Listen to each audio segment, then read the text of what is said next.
Congratulations, Engineer Perez. You made it. O ngayon, nakatingin ka na sa bahay na mismong ikaw ang nagdisenyo at namahala. And, sigurado akong proud na proud sa'yo ang parents mo. Proud ako sa'yo. Engineer! Engineer! Engineer!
Ay, panaginip. Engineer. Ito talaga ang buhay ko. Ang buhay ko sa lansangan.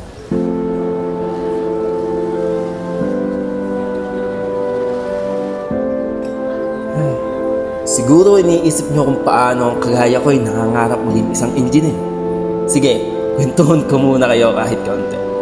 Anak ako ng isang waitress sa bar at engineer. Siyempre, sa ganda ng nanay ko, na-inlove si tatay, kaya yun, nabuo ang gwapong kagaya ko. Pero nasa na nga ba sila? Nung nalaman ni tatay na nabuntis si nanay ay nawala na daw ng koneksyon si tatay sa kanya. At si nanay naman, namatay nung 5 taon pa lang ako dahil sa komplikasyon sa puso.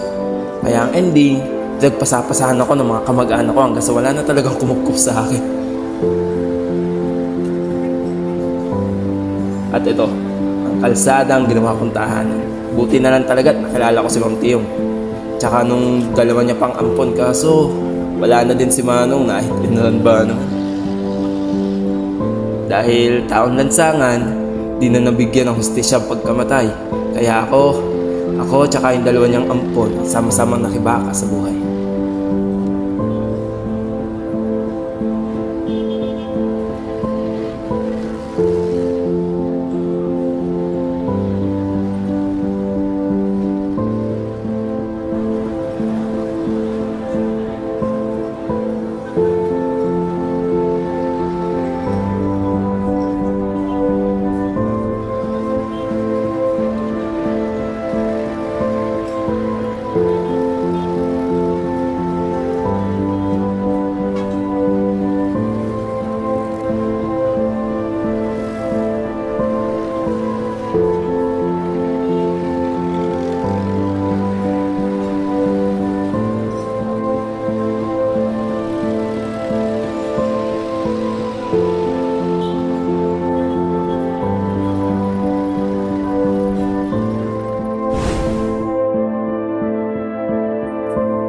O ayan, yan yung dalawang ampon ni Mantiyong, si Aika at si Hiro. Isang pagka-arte-arte at isa pang basta buhay. Tingnan mo ang ampon ni Mantiyong. Ito nagraragdag, isang bayaran. Sinabi mo ko. Naman. Hoy, kamusta? Marami ka ba ulit kliyente? Ako ba? Kailan ba ako nabusan ng pente? Kapag lumakalaki ng bigay nila sa akin, baka kahit bubo lang, makapagpatayo man lang tayo. Ikaw, Hiro. Marami ka ba ulit na connect ang rugby? Ito, Tol. Hindi ko na mabilang. Oh, teka. Alam ko nasa isip nyo. Kala nyo talaga bayaran sa Aika, no? Grabe kayo, ha? Pero teka, may point naman kasi binabayaran nga siya. Yang kaartehan niya na yan, pati yan ang trabaho niya. Sumasideline niya sa pagme-makeup, tsaka yung manicure, pedicure ba yun? Yun, kung saan galing ang gamit niya.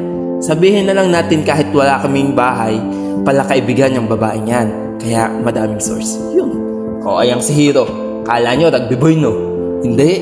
Hindi naman siya talaga ang gumagamit ng mga rugby na yan. Kinukuha niya yan sa mga bata para hindi sila makapag-rugby. Pero syempre, di niya ginagamit. Mukha lang talagang madumi pero malinis talaga ang puso niya.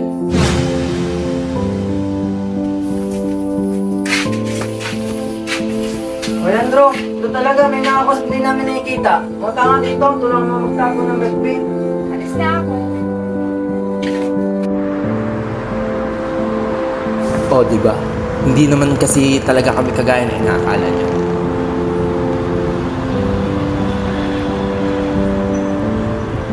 Karamihan sa amin marunong magbalik ng pera sa mga nahuhulugan ng wallet. Karamihan sa amin nagtatrabaho ng marangal. Wala man kaming bahay pero lumalaban kami ng para sa buhay. Pwedeng oo, humihingi kami ng barya sa inyo pero kaya din namin kumita kahit paano.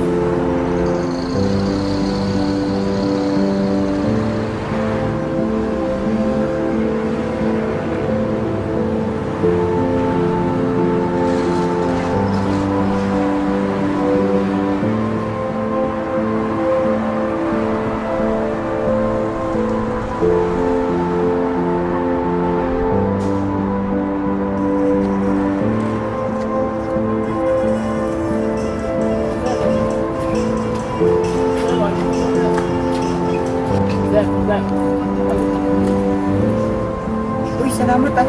Marami sa malagang bagay dito eh. Okay na po, sir. You look so familiar ah. Nakita na ba tayo dati? Hindi po. By the way, baka kailangan mo tulong ako si Engineer Chris Corpus. Paano po niya si Engineer Corpus po? Si Papa. Paano mo siya nakilala? Isipin yun, may kuya pala ako, engineer pa.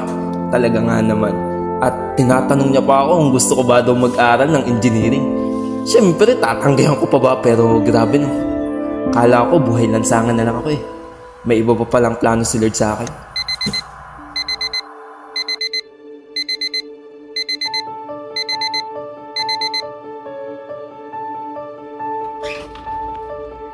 O, Engineer Perez, baka na dyan. Ano ba? Di ba ngayon pinapupuntahan natin? Bili, para marinig lang ang spare stores natin. Oo nga, para marinig yung pagiging engineer mo. Bili na, bango na! Gumising ka na! Ay! Mukhang di pa talaga huli ang lahat para sa akin. Pero isa lang ang masasabi ko sa lahat ng pinagdaanan ko sa lansangan. Kaming mga taong nakaharap ng tahanan sa ilalim ng mga tulay, gilid ng kalsada at sira-sirang mga karton.